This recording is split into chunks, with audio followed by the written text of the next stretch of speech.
பாருங்க மீன் பார்த்தீங்களா நல்லா புதுசாக நடிக்கணும். இது வந்து சின்ன பழம் தான் போதும். பார்த்துங்க உப்பு, முட்டை, மீன் மசாலா, கொஞ்சோண்டு கேசரி பவுடர், கார்ன்ஃப்ளவர் மாவு, இஞ்சி பூண்டு பேஸ்ட்டுப்பா. பற்ற வச்சாச்சு அடுப்பு.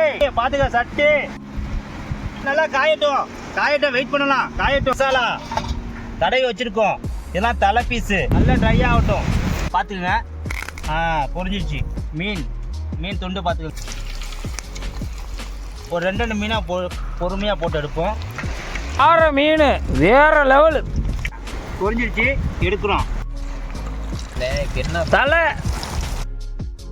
சூப்பர் மாப்ளர். அப்புறம் கடைசியாக பார்த்தீங்கன்னா ஃபினிஷிங் டச் பண்ணியாச்சு. நண்பர்களே, இந்த வாரம் அருமையாக மீன் வளர்ப்பு முடிஞ்சது. அடுத்த வாரம் வந்து காடை அண்ட் கௌதாரி ரெண்டுமே ஸ்ப்ரே பண்ண போகிறோம். அடுத்த வாரம் சந்திப்போம்.